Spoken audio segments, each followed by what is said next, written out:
এখন থেকে আপনার প্রিয় সিরিয়ালগুলো ফ্রিতে দেখুন এক্সক্লুসিভলি শুধুমাত্র সান নেক্সটে। এখনই অ্যাপ ডাউনলোড করুন। এদিকে যেটা জানিস সেটা পরিষ্কার করে বল, আমাদের সবার শোনার দরকার।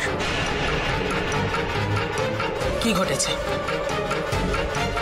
ঘটেছে বল। তাহলে শোনো মা,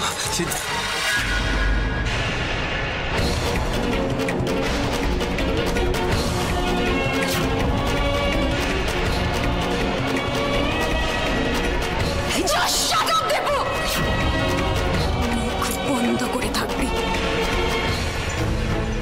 একটাও কথা বলবি না। আমার পার্সোনাল ম্যাটারে ইন্টারফেয়ার করার সাহস তোকে কে দেবে? একদম আমরা সুমনের মাঝখানে আসবি না দীপু।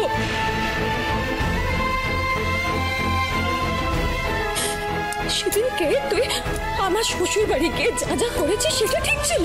আরে ওদের অপমান মানে তো আমার অপমান, তুই সেটাই করেছিস।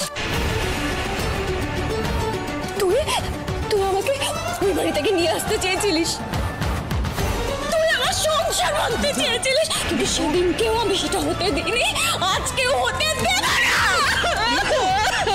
সেটা আমি কেন করেছিলাম আজকে তাহলে বাড়িতে সবাই সেটা জানুক। কেন তোরা ওকে এই বাড়িতে নিয়ে গিয়ে অত্যাচার করে? তোমার মুখে এই ঘটনার কথা আমি শুনতে চাই না। ওরা সবে সংসার শুরু করেছে, স্বামী স্ত্রীর মধ্যে এরকম ভুল বোঝাবুঝি হতেই পারে, এটা স্বাভাবিক। কিন্তু ওদের বাড়িতে গিয়ে তুমি যে অন্যায়টা করেছো, তারপরে এই ভরা হাটের মধ্যে যে কথাটা তুমি ভাঙলে, সেটা তোমার চরম অন্যায়।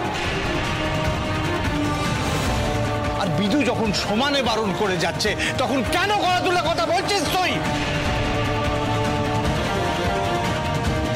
দীপু, সামান্য টাকা রোজগার করে তুই বোনকে শ্বশুর বাড়ি থেকে নিয়ে আসতে চাইছিস? হ্যাঁ, বাড়িতে না জানিয়ে যে ছেলে এরকম ওষুধ ডেলিভারির কাজ নেয়, সে বোনের খাওয়া পড়ার ব্যবস্থা করতে পারবে? ঠিক আছে, ওদের সবার কথা আমি মেনে নিলাম, ভুল করেছি আমি।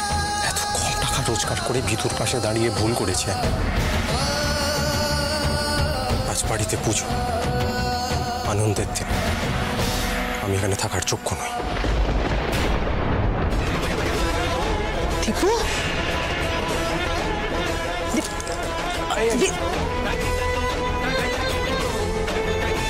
মিনু, তুমি ভেতরে যাও, বিদুর কাছে যাও।